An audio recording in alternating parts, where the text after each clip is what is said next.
जी अस्सलाम वालेकुम। आप देख रहे हैं English easy tricks with Mohammad Shoaib. तो आज जो हमारा टॉपिक है वो है chapter number 12, good health and well being. इसकी आज हम एक्सरसाइज करेंगे। तो इसकी एक्सरसाइज को देखते हैं पहले। ये इसके जो प्री रीडिंग पोस्ट रीडिंग ये क्वेश्चन हैं ये भी सारे करते हैं। इस सबसे पहले इसकी ज़रा ग्लोसरी देखते हैं। तो स्टार्ट करते हैं। नेविगेट। नेविगेट का क्या मतलब होता है, आगे इनके मीनिंग्स वैसे लिखे हुए हैं, ये मैंने साथ है कि एक दो दो सिनोनिम्स लिख दिए हैं। नेविगेट का क्या मतलब होता है, गाइड या डायरेक्ट। डिबिलिटेटिंग का क्या मतलब होता है, वीकन या डिसेबल, कमज़ोर कर देना। फ्रस्ट्रेशन का क्या मतलब होता है, इरिटेशन या डिसअपॉइंटमेंट। स्टेबिलिटी का क्या मतलब होता है, बैलेंस और फर्मनेस। गेज का क्या मतलब होता है, मेयर और असेस्ट, मापना किसी चीज़ को। टेंजिबल का क्या मतलब होता है, फिजिकल, रियल और कंक्रीट। ये जो आप कंक्रीट नाउन पढ़ते हैं टाइप्स ऑफ नाउन में, वो टेंजिबल नाउन भी उसको कहा जाता है। इम्पेडिमेंट, ऑब्स्टेकल और बैरियर, किसी रुकावट को कहते हैं। एम्पल किसको कहते हैं, काफ़ी को कहते हैं। सफिशिएंट और अबंडेंट। रेजिलिएंट का क्या मतलब होता है, अडाप्टेबल और फ्लेक्सिबल। डिस्क्रिमिनेशन का क्या मतलब होता है, बाइस, प्रेजुडिस, अनइक्वल ट्रीटमेंट। तो नीचे ये क्वेश्चन देखते हैं। तो सबसे पहले ज़रा प्री रीडिंग क्वेश्चन देखते हैं। Pre reading question, do you think health and well being is important for us? Yes, health and well-being are crucial for us. They enable us to live a fulfilling life, pursue our passions, and maintain meaningful relationships. Good health and well-being also boost our resilience, productivity, and our quality of life. Neglecting health and well-being can lead to the physical and the mental issues impacting our happiness and longevity. सीधी सी बात है, अगर आपके पास अच्छी सेहत नहीं होगी तो ये सारी चीज़ों में आप मुब्तला होंगे। What do you think are the ways to keep ourselves healthy? To maintain good health and well-being considers following. तो ये अगर स्टेप्स किए जाएं तो आप हेल्दी रह सकते हैं। हेल्दी लाइफ से ही सारा कुछ है।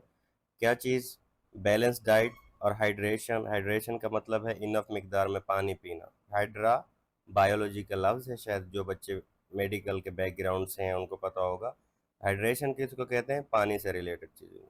Regular exercise, physical activity. और रेगुलर एक्सरसाइज से ये होता है कि जब आपका जिस्म थोड़ा सा थका हुआ होता है तो इससे आपका स्लीप साइकिल इम्प्रूव होता है। ठीक है। अगर आप एक्सरसाइज भी करना शुरू कर दें तो रात को आपको नींद भी टाइम पे आ जाती है, क्योंकि बॉडी थोड़ी सी थकी हुई होती है। इस वजह से कहते हैं थोड़ा सा फिजिकल काम भी होना चाहिए। Mindfulness, meditation and stress management.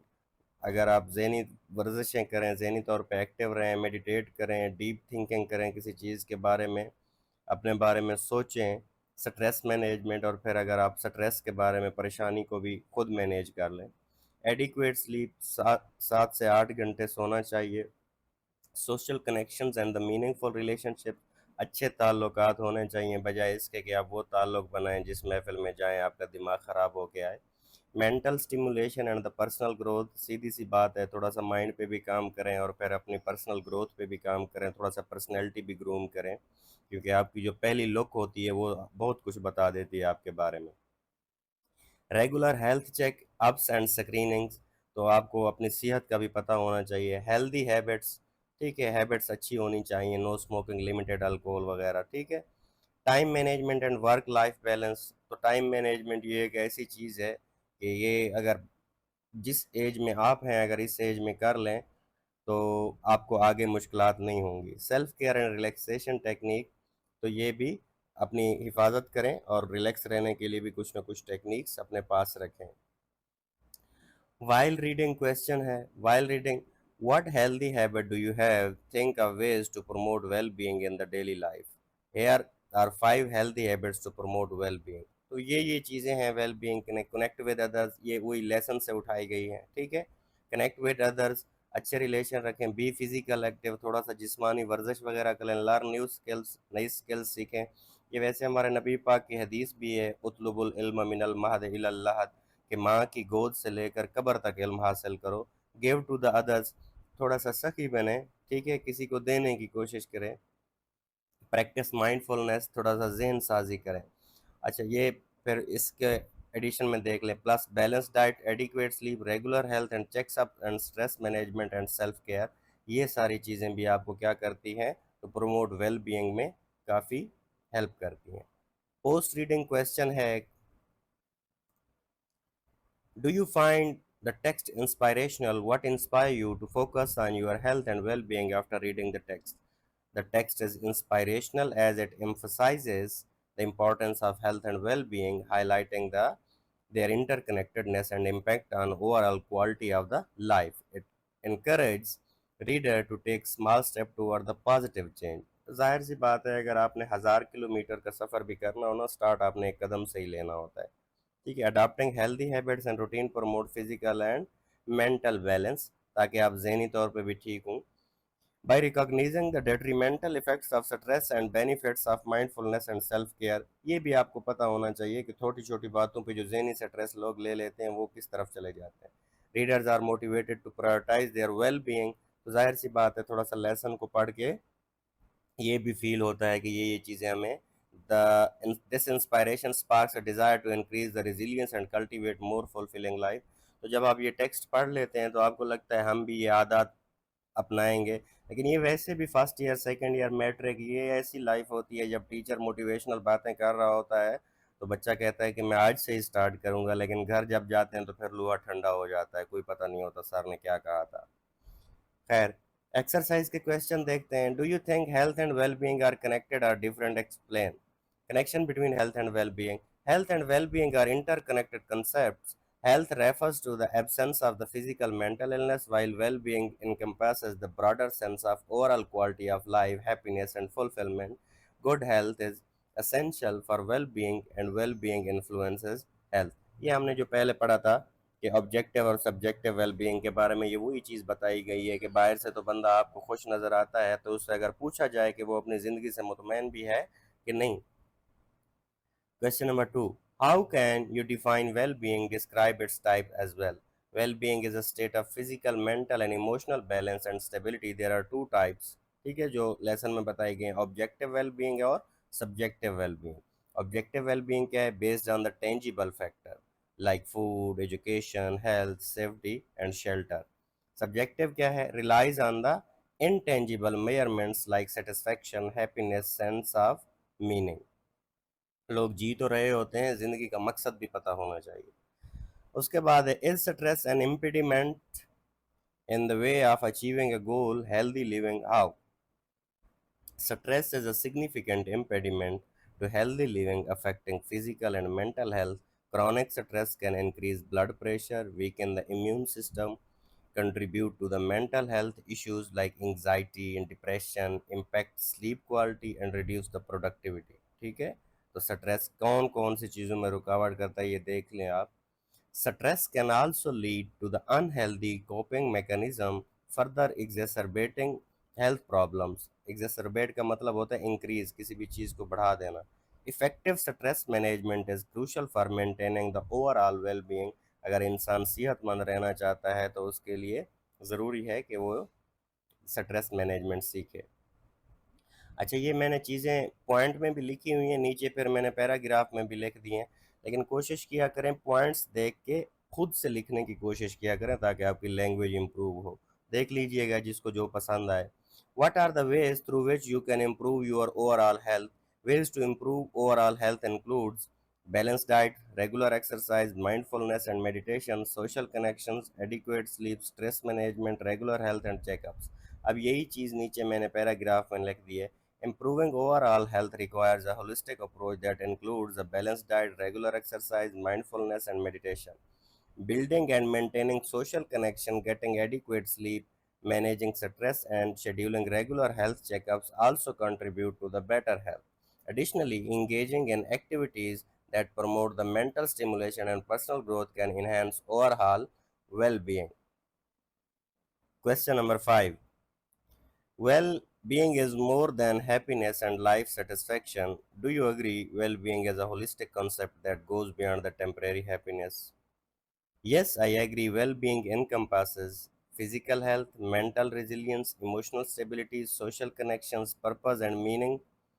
Life satisfaction, happiness, ये दोबारा वही चीज़ें बताई गई हैं जो हमने सब्जेक्टिव और ऑब्जेक्टिव हेल्थ पढ़ी है। यहाँ पे ये चीज़ें मैंने पॉइंट में लिख दी हैं, नीचे देखें।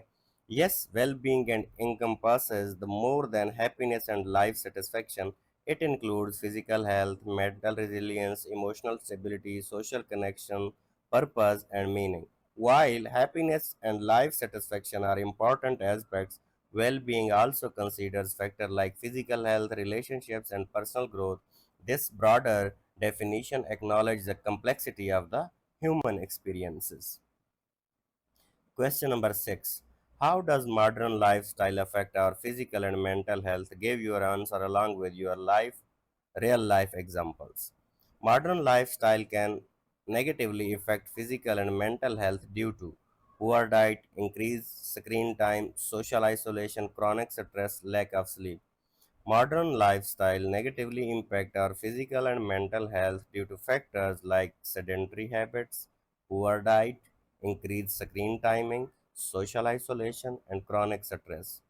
अब ये जो स्क्रीन टाइम है, तो आजकल देख लें हम क्या करते हैं हमारे बच्चों का। मैं कहता होता हूँ कि आजकल का सबसे वफादार रिश्ता अंगूठे और टच का है। ये बिल्कुल थकते ही नहीं है 24 घंटे एक दूसरे से।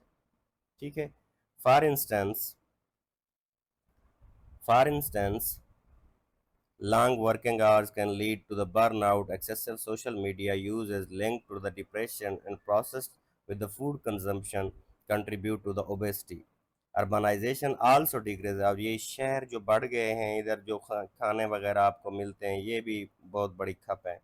While the pressure to the constantly be connected and disrupt sleep patterns, these factors underscore the need for the conscious lifestyle. ये मैंने क्वेश्चन के पहले पार्ट का आंसर किया है, ये जिसको मैं हाईलाइट करके बैठा हूँ। Give your answer along with your life example. तो ये आप कोई भी अपनी लाइफ से एग्जांपल दे सकते हैं।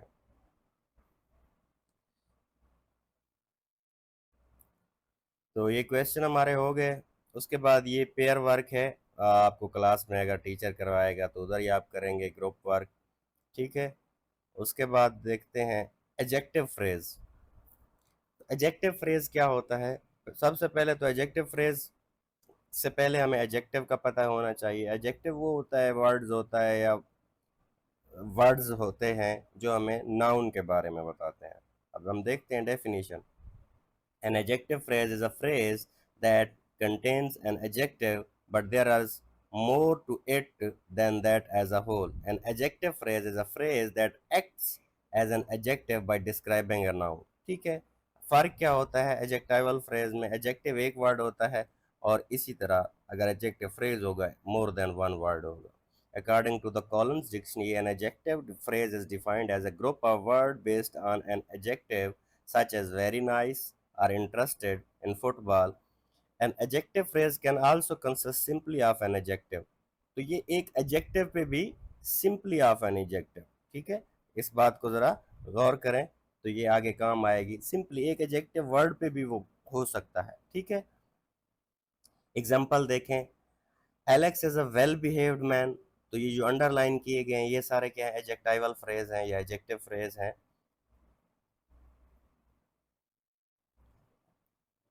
He is a man of friendly nature. Of friendly nature क्या है? ये भी एडजेक्टिव फ्रेज है तो प्रीपोजिशनल फ्रेज, लेकिन प्रीपोजिशनल फ्रेज को एज एन एडवर्ब या एज एन एडजेक्टिव यूज किया जा सकता है, वो आगे हम पढ़ेंगे जब आएगा डिस्कशन के लिए। ठीक है। Julie is a women of gorgeous style. ठीक है। ऑफ गॉर्जियस स्टाइल, ये जो अंडरलाइन किए हुए हैं ये सारे क्या है हमारे पास? Adjective phrase. अब देखते हैं प्रीपोजिशनल फ्रेज।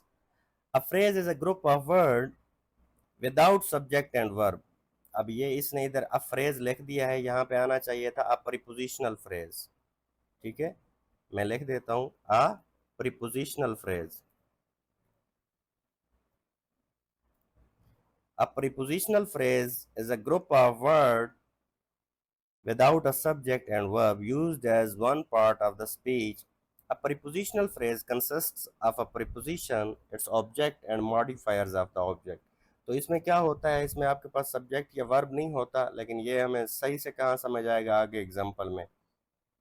देखते हैं इसकी examples. He sacrificed his life for the sake of his country. अब ये जो फॉर द सेक ऑफ है, और एक बात याद रखें, प्रीपोजिशनल फ्रेज की एक निशानी याद रखें, ये हमेशा प्रीपोजिशन से शुरू हो रहा होगा। ये किस चीज से? हमेशा प्रीपोजिशन से शुरू हो रहा होगा। दूसरे को देखें, in the end we all have to die. ठीक है, अब ये क्या है? इन द एंड हमारे पास क्या है? प्रीपोजिशनल फ्रेज है। और he is on the way, अब ऑन द वे हमारे पास क्या है? ये भी हमारे पास प्रीपोजिशनल फ्रेज है। ठीक है, ये मैंने आगे लिखा हुआ है, यहाँ पे एज एन एडवर्ब यूज हुआ है, यहाँ पे एज एन एडवर्ब यूज हुआ है। ठीक है, तो by working aimlessly you will not get success. By working, अब देखें बाई क्या है? हमारे पास प्रीपोजिशन है, तो ये सारे यहाँ पे एज एन एडवर्ब यूज हुए हैं। तो जहाँ पे ये एज एन एडजेक्टिव यूज होगा, मेरे ख्याल में पिछले किसी चैप्टर में अगर आपने वीडियोस देखी हो तो ये मैंने इस पे बड़ी डीप डिस्कशन की हुई है। उसके बाद एडजेक्टिवल एडवर्बियल फ्रेज। एडवर्ब क्या होता है? Anything that adds meaning into the verb, that adds meaning into the verb. तो जो भी चीज वर्ब के मीनिंग में एडिशन करे वो एडवर्ब कहलाती है। एडवर्ब फ्रेज क्या होता है देखते हैं।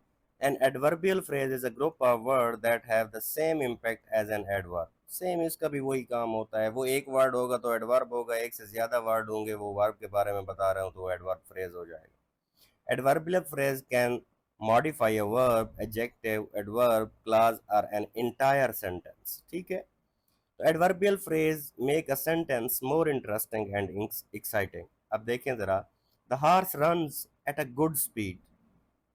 तो ये क्या है? एडवर्बियल फ्रेज है।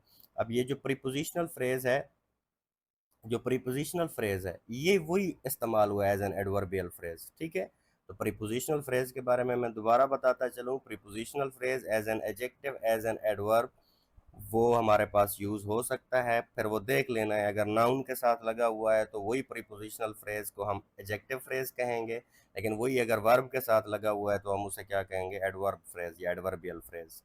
अब देखें यहाँ पे ये वर्ब के साथ लगे हुए हैं। The horse runs at good speed. अब रन्स हमारे पास क्या है? रन्स हमारे पास वर्ब है, एट अ गुड स्पीड फिर हमारे पास क्या हो गया? एडवर्बियल फ्रेज हो गया। अब देखें, I was in hurry then. I was क्या है? वर्ब है। इन हरी देन, तो यहाँ पे वाज के साथ फिर वर्ब के साथ लगा हुआ है तो फिर वही एडवर्बियल फ्रेज। आई रैन एज फास्ट एज पॉसिबल, रैन के साथ लगा हुआ है, दोबारा फिर वही वर्ब के साथ लगा हुआ है तो ये he works very slowly. Very slowly हमारे पास क्या है? Adverbial phrase. अब देखें, read the following sentences and highlight the adjective phrases. Adjective phrases क्या होते हैं? जो नाउन के बारे में बता रहे होते हैं। ठीक है, the boy in the red shirt, boy के बारे में बता रहा है इन द रेड शर्ट, तो ये which of which one of your tips would you describe as the most adventurous one. ठीक है, मोस्ट एडवेंचरस वन, ये देख लीजिएगा, ये सारे हाईलाइट किए हुए हैं। इस तरह से वीडियोस लेंथी हो जाती हैं। ठीक है, circle the are prepositional phrases in the following sentences. ये मैं आपको अभी बता चुका हूँ कि वो हमेशा किस चीज़ से शुरू हो रहे होते हैं? हमेशा प्रीपोजिशन से शुरू हो रहे होते हैं। इसमें भी मेरे ख्याल में कोई ऐसी चीज़ नहीं है जिसके लिए वीडियो को लेंथी किया जाए। ये रुकी हुई है यहीं पे, अगर किसी ने देखना है तो देख ले। आगे देखते हैं। Read the following sentences and find adverbial phrases. The salesman went door to door to promote his new product. अब देखें, ये डोर टू प्रमोट आया हुआ है, ये वेंट के बारे में बता रहा है कि वो कहाँ कहाँ गया। ठीक है, तो ये एडवर्ब है। The girls were running to and fro, तो टू एंड फ्रू जो है रनिंग के बारे में बता रहा है, तो ये भी हमारे पास एडवर्बियल फ्रेज है। कैसे भागी? ये मैनर बता रहा है जो, तो मैनर उनके भागने का क्या था? To and fro. They left their home country to pursue better opportunities. अब ये better up to pursue better opportunities, ये हमारे पास क्या है? ये हमारे पास एडवर्बियल फ्रेज है। His reputation as a liar spread far and wide. अब स्प्रेड देखें क्या है? हमारे पास वर्ब है, फार एंड वाइड, बहुत दूर दूर तक। ठीक है, तो ये हमारे पास क्या है? एडवर्बियल फ्रेज है। You can find that brand at all places, at all places देखें, प्रीपोजिशनल फ्रेज हो गया, वर्ब के बारे में बता रहे हैं तो एडवर्ब फ्रेज हो गया। The crime scene investigator found a clue on this spot. देखें, कहाँ पे उसे मिला, फाउंड क्या है, वर्ब है, तो ऑन द स्पॉट। वर्ब के बारे में जब कोई चीज बता रही है तो वो सिंपल एडवर्ब है, एडवर्बियल फ्रेज है। Rocky ran at the great speed, ran भागा, कैसे भागा, एट द ग्रेट स्पीड, तो ये सा क्या है हमारे पास, एडवर्बियल फ्रेज है। It is impossible for humans to survive on the moon without proper equipment, ये जो हाईलाइटिंग किए हुए हैं ये सारे क्या है, एडवर्बियल फ्रेज है। अब देखिए ये आगे इसने ये टेक्स्ट दिया हुआ है और इसमें से बताना है कि कौन सा एडजेक्टिवल फ्रेज है, कौन सा प्रीपोजिशनल है और कौन सा एडवर्बियल फ्रेज है। और नीचे इसने टेबल दिया हुआ है, ये मैंने लिख दिया है। तो एक बात याद रखें, जब ये आप एडजेक्टिवल फ्रेज को देखें या फिर ये एडवर्बियल फ्रेज को देखें, फ्रेज तो हमने ये पढ़ा था कि ग्रुप ऑफ वर्ड होता है, ठीक है। लेकिन एक बात याद रखें, हमेशा हर जगह पे ज़रूरी नहीं होता। ये देखें यहाँ पे मैंने लिखा हुआ है वन वर्ड फ्रेज और फ्रेज वर्ड, वो एक वर्ड भी हो सकता है, ठीक है। जब वो सेंटेंस में आ जाए तो उसे एज अ वर्ड भी ये यूज़ किया जाएगा। फॉर एग्जाम्पल देखें, समटाइम्स, हमें कंप्लीट मीनिंग तो हमने क्या कहा है, कब होता है, जब उसमें सब्जेक्ट और वर्ब हो। लेकिन समटाइम कुछ चीज़ें अंडरस्टूड होती हैं। फॉर एग्जाम्पल ये देखें साइड पे मैंने लिखा हुआ है गो। अब कोई आपको गो कहता है ना, तो सब्जेक्ट कहता है ना, इन कुछ बात हमें समझ आ जाती है। स्टैंड अप, आपको टीचर कहता है स्टैंड अप, आपको समझ आ जाती है। मूव, तो इसी तरह वन वर्ड भी क्या हो सकता है, एडजेक्टिव फ्रेज हो सकता है। तो ये सारी लिस्ट दी गई है, इसको भी मैं 5 सेकंड रोक लेता हूँ। ये सारी चीज़ें जो है ये एडवर्बियल फ्रेज हैं, सबसे राइट साइड पे सेंटर में जो है प्रीपोजिशनल फ्रेज है और एडजेक्टिवल फ्रेजेस हैं। तो अगर आपको लगे कि एक वर्ड है तो वो मैंने आपको पहले बता दिया है कि वो फ्रेज वर्ड होता है। अब ये राइटिंग स्किल है, writing letter to the principal, you are requesting him her to instruct the person in charge of the canteen to provide healthy and nutritional. तो ये हम इधर देखते हैं ज़रा, ठीक है। Write a letter to the principal of your school requesting him her to instruct the person in charge of canteen to provide the healthy nutrition food in the school cafeteria.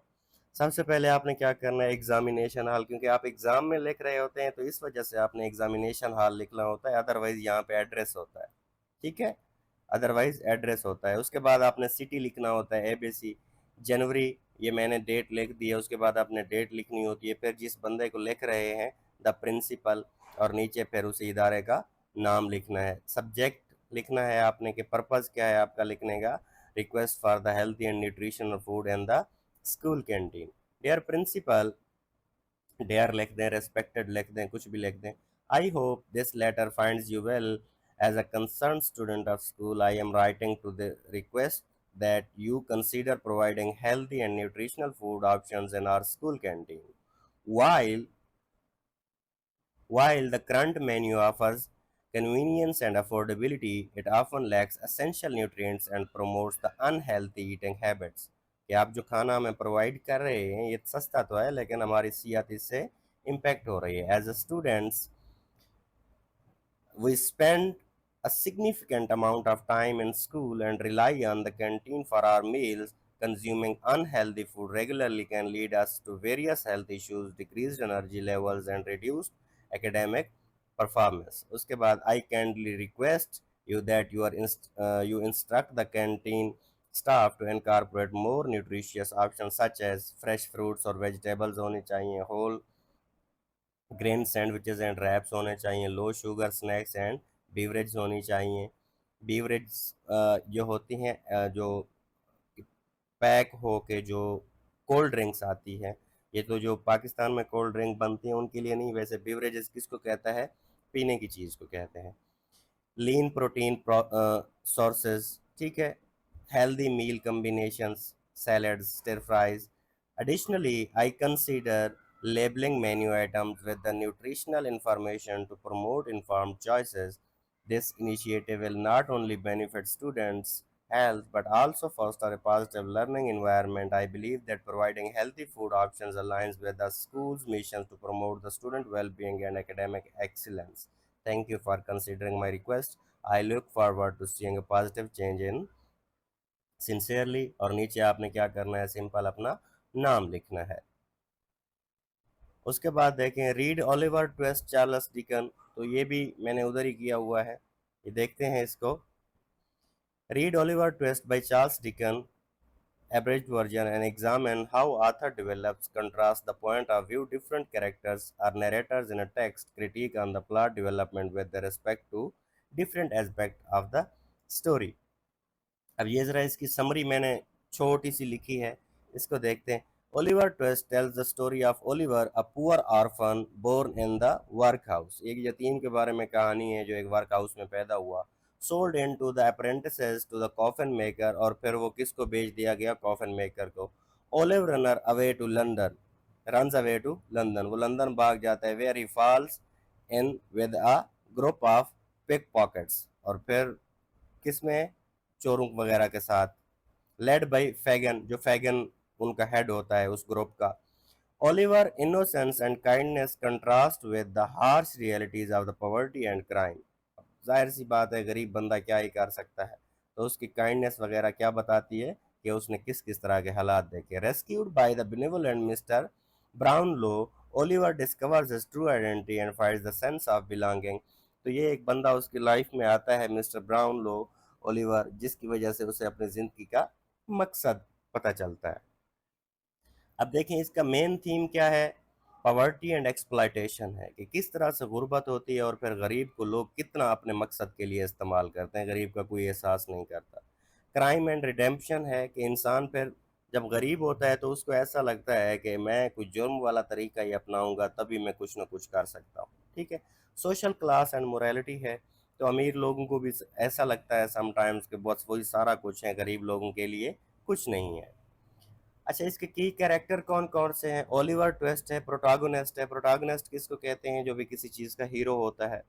फ्लैगन कौन है? एंटागोनिस्ट है। फैगन कौन है? Antagonist है। Antagonist किसको कहते हैं? जैसे आपको मूवीज वगैरह देखते हैं, जो क्या होता है, जो विलन होता है, जो गुंडा होता है, उसके लिए एंटागोनिस्ट इस्तेमाल होता है लिटरेचर की जबान में। बिल साइक्स है, वायलेंट क्रिमिनल है, ये एक बहुत बड़ा मुजरिम है। नैन्सी है, ट्रेजिक फिगर है, इस बेचारे के साथ क्या होते हैं? हादसे बहुत ज्यादा होते हैं। मिस्टर ब्राउन हाउ है, बेनिवोलेंट मेंटोर है, ये एक मोहसिन के तौर पे आता है। अब देखते हैं जरा। डिकन्स मास्टरफुली, ये चार्ल्स डिकन का लिखा हुआ है। Dickens masterfully develops and contrast the points of view of the various character and narrators in Oliver Twist, creating a rich and complex narrative। कि बहुत अच्छे तरीके से वो बताता है गरीबों और अमीरों के दरमियान किस तरह का ताल्लुक होता है। अब देखिए, one, narrator. The omniscient narrator provides an objective perspective after commenting on the social issues and critiquing the societal norm। ये ओमनीसेंट जो वर्ड लिखा हुआ है, ओमनीसेंट किसके लिए होता है? ओमनीसेंट को गॉड लाइक पर्सपेक्टिव भी कहते हैं। ओमनीसेंट का मतलब होता है जो सब चीज जानता हो। फॉर एग्जाम्पल, आप कभी कभी कोई ड्रामा देख रहे होते हैं, उस ड्रामे में आपको ड्रामे में बहुत सारी चीजें ऐसी दिखाई जा रही होती हैं कि एक बंदा किसी के साथ मिलता है, फिर वही बंदा दूसरे के साथ दूसरी प्लानिंग कर रहा होता है, एक के साथ दूसरी प्लानिंग कर रहा होता है। ड्रामे में मौजूद उन पार्टीज को पता नहीं होता कि वो बंदा हमें कितना एक्सप्लॉइट कर रहा है, मुझे झूठ बोल रहा है या उसे झूठ बोल रहा है। लेकिन आप टीवी के बाहर बैठे हुए हैं तो आपको पता होता है कि इसने इसके साथ ये बात की है, उसके साथ ये बात की है। तो आप क्या हो गए? आप ओमनीसेंट नरेटर हो गए, जिसको सारी चीजें पता हो उसे क्या कहते हैं? ओमनीसेंट नरेटर कहते हैं। ओलिवर ट्विस्ट क्या है? Oliver's innocent and naive perspective contrasts with the harsh realities of the world around him, highlighting the cruel treatment of the poor। जाहिर सी बात है, ओलिवर ट्विस्ट ऐसा कैरेक्टर है जो गरीब है, तो उसके साथ जिंदगी में इतने उसे दुख मिलते हैं गरीबों के साथ, तो वो उसी चीज को रिप्रेजेंट करता है कि गरीबों के साथ किस तरह होता है और फिर वो क्यों क्राइम पैटर्न की तरफ चले जाते हैं। उसके बाद है Fagin's. Fagin's perspective reveals his cunning and manipulative nature, showcasing exploitation of vulnerable children. तो ये जो गैंग्स के स्टार होते हैं, सरगन्ने होते हैं, जो ऊपर बैठ के गैंग्स चलाते हैं, ये बाकी किसी काम में हूँ या ना हूँ, लेकिन ये एक काम में बहुत आगे होते हैं कि ये मैनिपुलेट कर सकते हैं, ये गरीब लोगों को इस्तेमाल कर सकते हैं। ठीक है। तो इसलिए ये गरीब लोगों को मोस्टली इस्तेमाल करते हैं, उनको मुख्तलिफ कामों में लगा के उनसे क्राइम करवा के, अगर पकड़ा जाएगा तो वो गरीब पकड़ा जाएगा, लेकिन वो बेचारा अगर जुर्म करके आएगा तो हिस्सा फिर क्या होगा? शेयर होगा, उससे अपना हिस्सा लेते हैं। उसके बाद है बिल साइक्स। बिल साइक्स क्या है? Sikes violent and aggressive viewpoint underscores his brutal character while also revealing a deep-seated insecurity। तो ये जो लोग मुआशरे में रहते हैं वो क्या करते हैं, वो वायलेंट हो जाते हैं, कुछ कुछ लोग अग्रेसिव। ये किस चीज़ को, उनकी ब्रुटैलिटी को, बर्बरियत को, उनकी वहशत को, उनकी दरिंदगी को ज़ाहिर करता है। ठीक है, और जो इस तरह हो जाते हैं फिर पता चलता है कि उनको ऐसा लगता है कि अखलाकियात से रहने में कोई सिक्योरिटी नहीं है। इसका मतलब है वो इनसिक्योर फील करते हैं किसी भी मुआशरे में रह के। उसके बाद है mister brown how. Brown how benevolent perspective है serves as the foil to the fagans demonstrating kindness and compassion। बहुत बड़ा शफीक इंसान होता है जो उनके साथ उनको मिलता है। ठीक है, तो कंट्रास्टिंग पॉइंट ऑफ व्यू इसका क्या है, Dickens contrast the perspective to the highlight the social class difference. कौन कौन से कंट्रास्ट किसको कहते हैं, जो दो अपोजिट चीजें हों।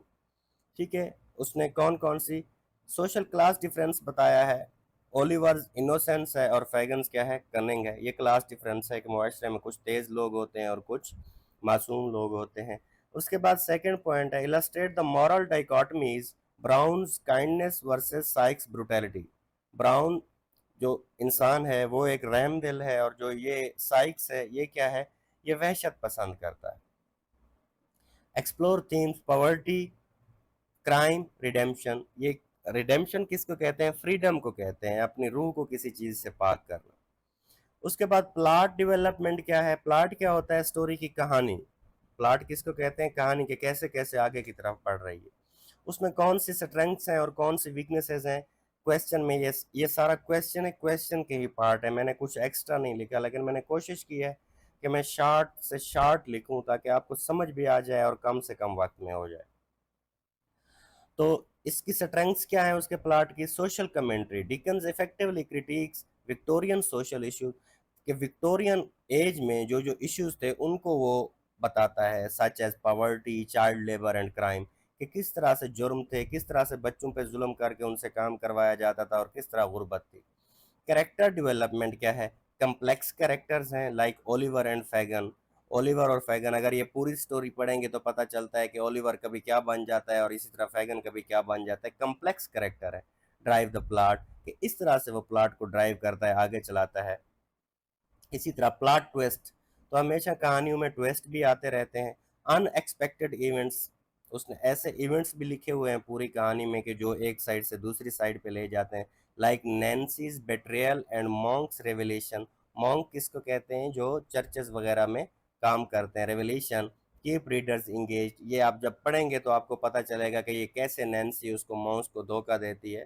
ठीक है, अब वीकनेसेस कौन कौन सी हैं, कोइंसिडेंसेस, ये उसकी वीकनेसेस हैं जी।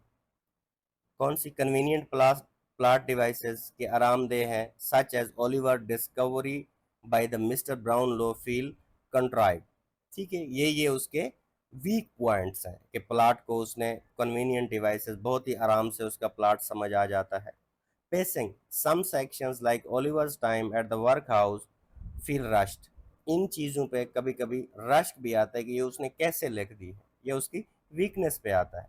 स्टीरियोटाइप, स्टीरियोटाइप क्या होता है, जब कोई ख़ास तरह की बातें किसी ख़ास लोगों से मंसूब कर दी जाए। फॉर एग्जांपल, हम पाकिस्तान में रहते हैं तो कभी किसी इलाके के बारे में कहा जाता है कि वो बेवफा लोग हैं, कभी किसी इलाके के बारे में कहा जाता है वो बेवफा लोग हैं। ऐसे ही किसी के साथ इस तरह की चीज़ें मंसूब कर देना स्टीरियोटाइप्स कहलाता है। अब इसमें क्या क्या है, सर्टेन कैरेक्टर्स हैं। ठीक है, like the Artful Dodger, the border on the caricature. ठीक है, अब ये किसको, स्टीरियोटाइप, इसके साथ ऐसी ऐसी चीज़ें मंसूब की गई होती हैं, ये स्टीरियोटाइपिंग बताता है। उसके बाद एस्पेक्ट ऑफ द स्टोरी क्या है, थीम क्या है, पॉवर्टी एंड एक्सप्लेनेशन है, ये पहले मैं बता चुका हूँ। रिडेम्पशन है। ठीक है, और ये आगे लिखा हुआ है Oliver journey from the poverty to safety, के कैसे वो गुर्बत से वापस आता है। मोरालिटी क्या है, कंट्रास्टिंग द मॉरल पर्सपेक्टिव। अखलाकियात क्या है, एक अगर वैशी है तो फिर कोई काइंडनेस भी है उसमें। कैरेक्टर आर्क्स क्या है, ओलिवर ट्विस्ट है, from the innocence to the experience. Nancy है, ट्रेजिक। मॉन्क है, रिवीलिंग हिडन कनेक्शन। ठीक है, सेटिंग क्या है, लंदन में है, Dickens vividly portrays the Victorian London poverty and crime. Workhouse है उसकी प्लेस। ठीक है, symbolises the societal neglect. Style क्या है, सटायर। सटायर किसको कहते हैं, तंज को कहते हैं। Dickens employs the satire to criticise the social, वो तंज करता है उस मुआशरे पे।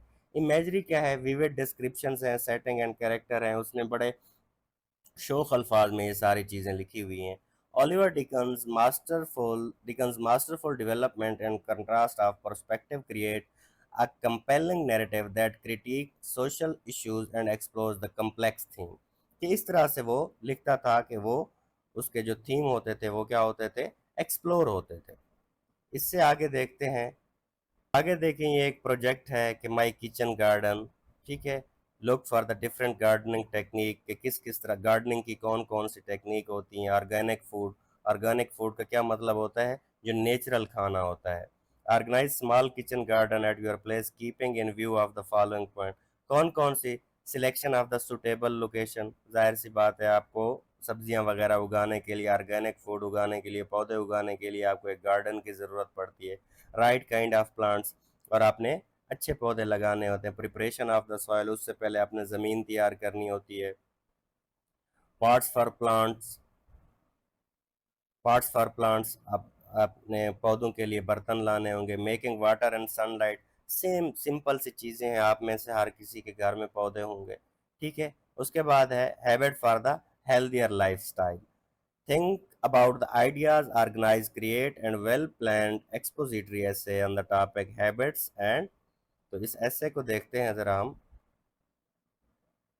Think about the ideas, organise and create. तो ये पहले मैंने ब्रेन स्टार्मिंग आइडियाज़ लिखे हैं। फॉर एग्जांपल मैं फिजिकल हेल्थ बताऊंगा तो उसमें बैलेंस डाइट होती है, रेगुलर एक्सरसाइज, हाइड्रेशन है, स्लीप शेड्यूल है, स्ट्रेस मैनेजमेंट है। ये याद रहे कि ये वैसे ही आउटलाइन बन रही है, ऐसे आगे है। मेंटल हेल्थ के बारे में माइंडफुलनेस, मेडिटेशन, ये आप पॉइंट जिस तरह बनाते हैं कुछ चीज़ लिखने के बारे में कि मैं इस ऐसे में ये चीज़ ऐड करूँगा। जर्नलिंग है, सोशल कनेक्शंस है, सेल्फ केयर है, ठीक है। लाइफस्टाइल हैबिट्स है, टाइम मैनेजमेंट है, गोल सेटिंग है, पॉजिटिव थिंकिंग है, हेल्थी रिलेशनशिप, लीजर एक्टिविटीज़ है। अब ये mind map, habits of the health style, ठीक है, आउटलाइन होगी। मैंड मैप, ये वही चीज़ें हैं, ठीक है। आगे देखें, अब ये एक्सपोजिटरी ऐसे आ गया इस पर, ठीक है। सेम वही आउटलाइन बना के आपने उस पर ऐसे लिखना है। इसको मैं पढ़ूंगा तो वीडियो काफ़ी सारी लेंथी हो जाती है। मेरी कोशिश होती है कि मैं चीज़ शार्ट रखूं और आपको आसान से आसान करके दूं, ठीक है। तो ये जिसने देखना है वीडियो पॉज करके देख लेगा, ठीक है।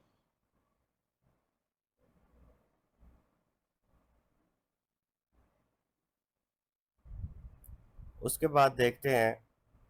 तो उसके बाद ये रिव्यू स्टार्ट हो जाता है, ये चैप्टर ख़त्म हो जाता है।